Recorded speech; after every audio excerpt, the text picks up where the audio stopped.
Listen to me. No, listen to me. No, listen to me. No, listen to me. Listen to me. This is the only way to survive.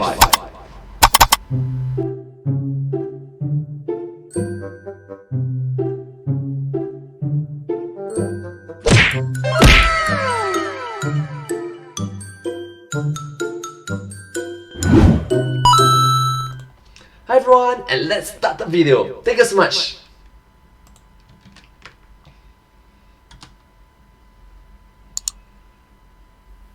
Dear Bethesda, hi, it's me, Austin. I got depressed for no reason that I can think of. Probably has nothing to do with the fact that I've been more or less locked inside my tiny home for 6 months, not able Current global pandemic period. to work anywhere other than my messy desk. At least my hair is growing out nicely. Although, even though I left the awkward stage that everyone talks about, I went right into another one. Nobody told me that there were going to be 2 awkward stages. What the heck? This is not fair! Can't stop, won't stop. Overusing this game. Anyway, where was I? Oh, right, my Zoloft not working too good. So, I took a break from my worries and played some Fallout. Actually, quite a bit of Fallout. I lost track of time. What year is it? Oh, still 2020. Okay, so I didn't actually lose track of that much time. Anyway, the video, the episode. I'm here, focused. Come on, Zoloft fumes. Get me to that finish line, okay? Things about me. I got long hair. Well, you know, understandably, things about me. Well, don't care, and I really like survival modes when they're implemented well. I love it in Minecraft so much that I only play on hardcore mode, and nothing is more immersive to me than survival style modes in the Fallout games. in the Fallout games, in the Fallout universe games. University? Yeah. If I'm being totally honest, I have to say that I do think it's a lot more fun in Fallout New Vegas than it is in Fallout 4, but every time you bring up Fallout New Vegas, the comment section goes berserk, so I will not be mentioning it. The game that I won't be mentioning, for the record, is Fallout New Vegas. I don't know why I like survival mode so much, honestly. Maybe it's the role player in me, the one that has a headcanon for every single character he makes in every single RPG ever. Although, for some reason, all of my Fallout characters always end up being like weird post-apocalyptic cowboy shooty McShoot men who shoot their problems instead of like nerdy science boys. I wonder what that says about me as a person. In any case, I wonder what it says about you as a person, even though you seem like a nerdy person, like a science of. Maybe there's something deep within.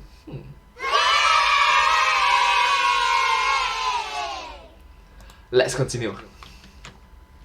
I really like the experience of digging through the rubble for safe cans of beans and bottles of dirty water. It just brings me right into the irradiated wasteland setting. I also have a little bit of a fascination with doomsday prepping because, like, ever since I saw Castaway as a kid, I've been perpetually worried that I'm gonna end up stranded on an island somewhere with no resources and be forced to survive for who knows how long. And for years, slowly, I've been accruing a specific set of skills and a knowledge base that I will quite literally never get to use. So, I'm gonna put all of this useless knowledge to good use by conferring it to you. Because if I disseminate this information among the masses, maybe, just maybe, it'll make a difference, and all this stupid nonsense I've been filling my head with Will be worthwhile. won't have been for nothing!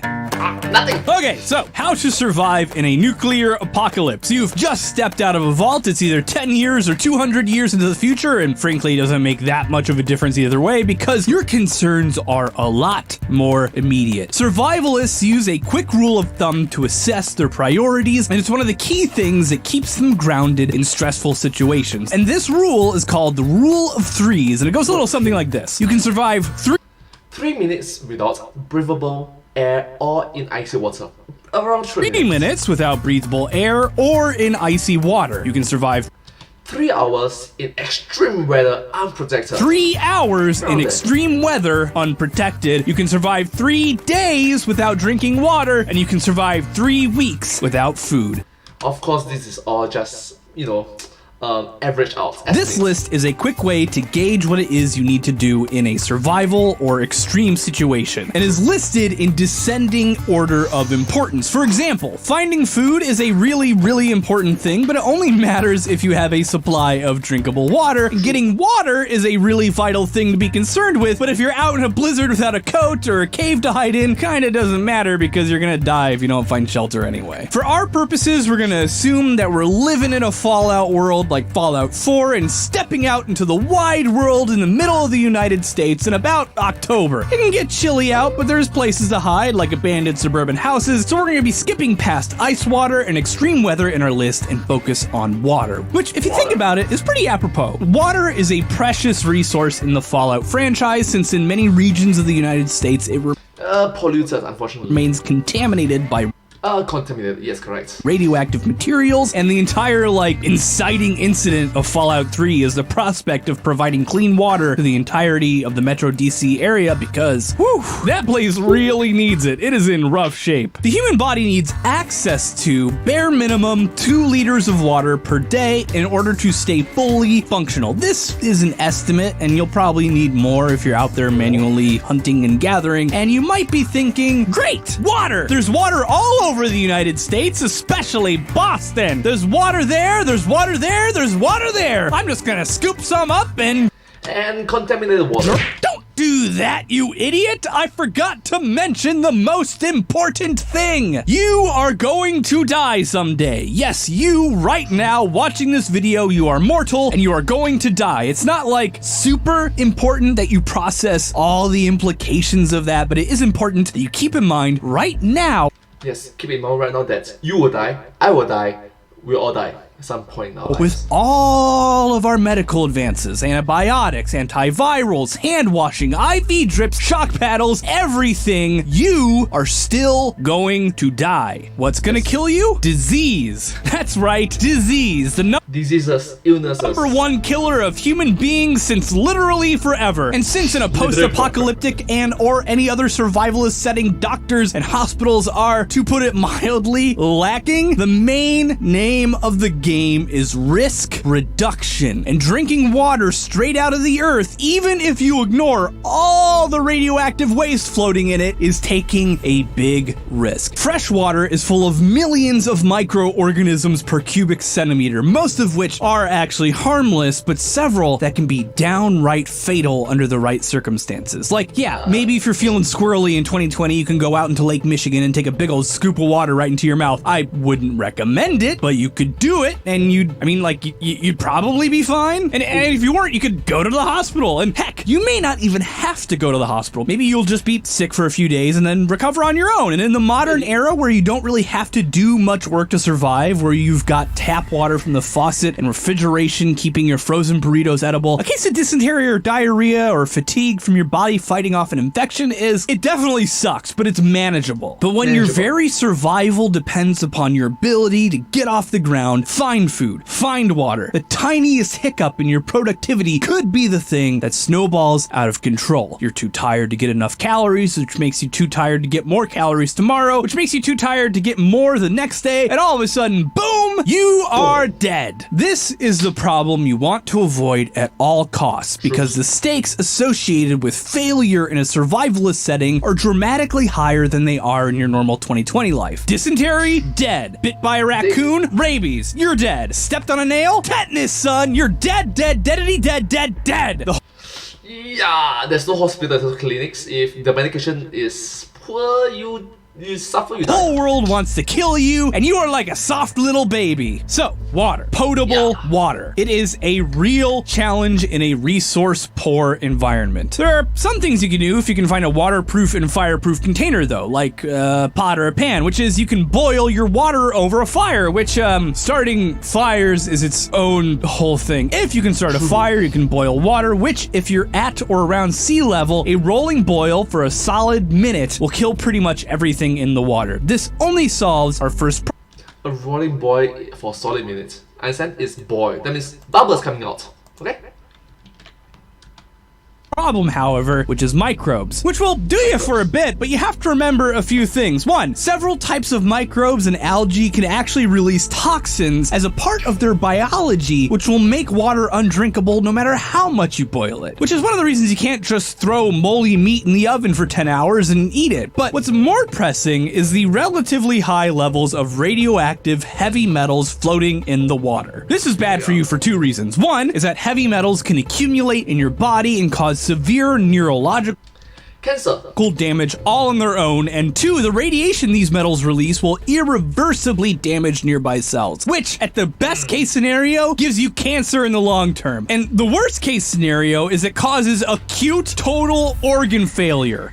Wow. Boiling water might be a solution for the first couple of days, but in the long term, you're gonna need a better way to get clean water. There's also collecting rainwater and snowfall to drink, but that brings with it a whole host of other problems, like how clean is your container, and you also have to rely on water deciding to fall out of the sky for you, which during droughts can mean you're super dead. What you need is a way to produce It's not like dead. Dead is like you're super dead, just confirm die. clean water anytime, any day, and under any conditions, which is where the most powerful fire in the entire solar system comes in to save the day: the sun.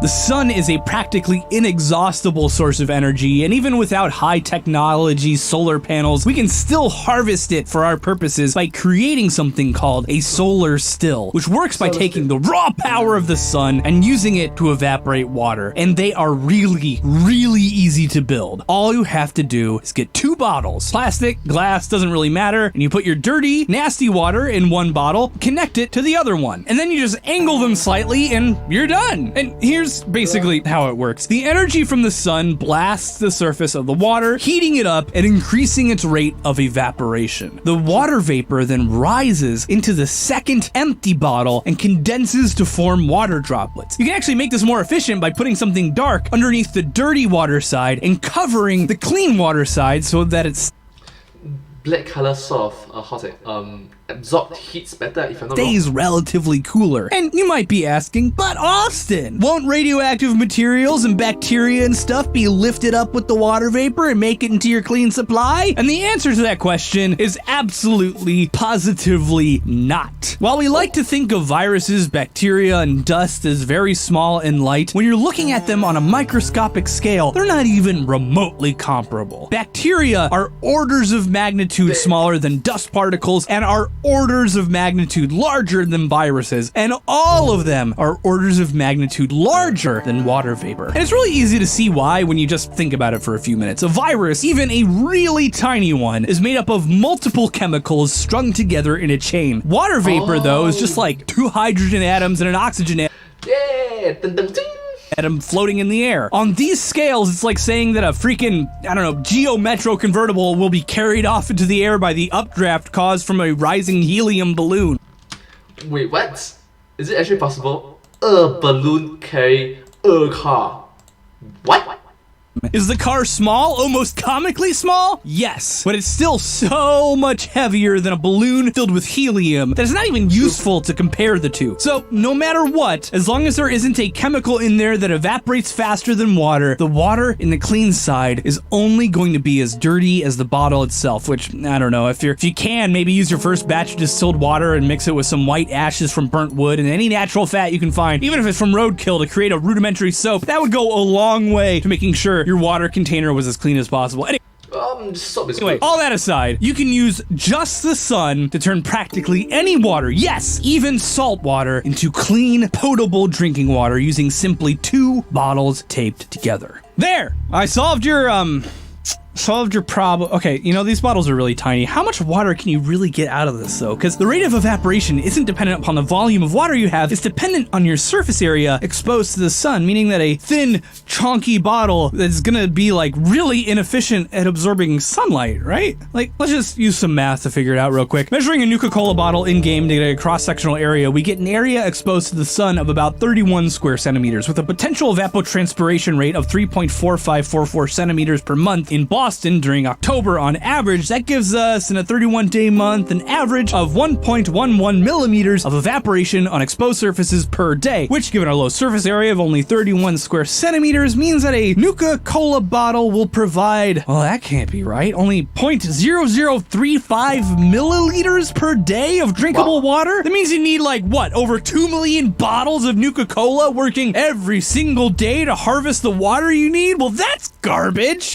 That's not useful. You need a better way. Okay, so what if we use an actual sun still and just like assume the best case scenario going on? Actual sun stills built efficiently can produce approximately 2.5 liters per square meter of surface area with an exposed area of 0.0031 meters. That means that our bottles, under ideal conditions, would produce 8 milliliters of water per day. That's better.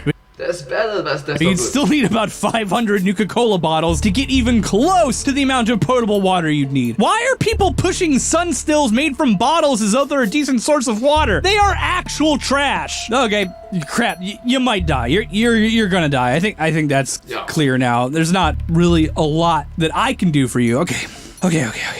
Think, Austin. You spend years gathering survivalist knowledge to keep yourself alive, and the people are depending on you. Okay. We got something. This isn't a desert island, it's Fallout, and there's houses everywhere. So what you want to do is find a house, any house that has an the mirrors. intact window, and you want to carefully remove the window from the house. Hopefully you can find a saw or a hammer and just like bash the frame out. Then you want to, if you can, build a box and use the window as a lid, but put a bit of a slope on it too while you're at it. You want to make this box as watertight as possible because you're gonna need to fill it with terrible water. But the great thing is that if you do it right, this really wide surface area is gonna be a lot more efficient at gathering heat from the sun, and your liters per hour of harvestable water is going to increase dramatically. About 1 window per person who needs water will do you just about, and you slope it so that when the water vapor hits the surface of the window and condenses, it will run down, hopefully to a bucket or something you have. You did remember to find a bucket, right?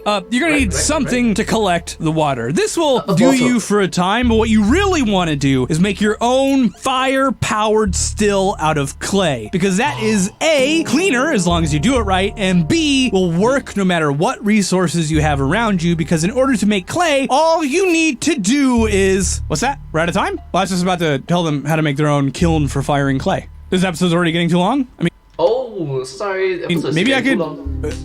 no, I've been talking too much about water? If enough people watch the video, I'm allowed to do a video just on how to make your own clay and form it into things like bowls, water stills, and kilns. Okay, cool. And maybe I can even get into how salt glazes work. Hopefully, there's not an actual apocalypse between now and then. Maybe I can also teach them how to make soap. Oh, this video really went off the rails. I guess the point is, if the apocalypse happens, you're probably gonna die. You might be able to build your own solar-powered water still for completely clean water, but you're probably gonna die anyway. I mean, there's literally radioactive zombie bears. You have no chance. Just like do your best to not get stranded on a desert island or survive a nuclear apocalypse. I guess that is the message of the video. And frankly, you don't need all those complicated water purification devices that you see in the Fallout games. I guess that's the two morals of this story. Sincerely, Austin. Thank you so much. And before I go, I want to give a personal shout out to my high tier patrons: Mazerf, Siggy, Nick Patterson, Nicholas Spillinger, Dan Robb, Adadam TP, Royal Gaming 16, Francis Gagnon, Draven Stanley, Marissa Resnick, Jared Beecher, and Adam Barber. Thank you so much. And I'll see you next time. Thank you so much. If you do like this video, please consider to like, share, and subscribe to my channel, and comment down below if you have anything to share with us. Thank you so much, and I hope to see you next time. Thank you. Really appreciate all your support and encouragement for me. Oh yes, and one more thing. Don't forget to follow my channel. But hey, that's just the signs. The signs off. Thanks for watching.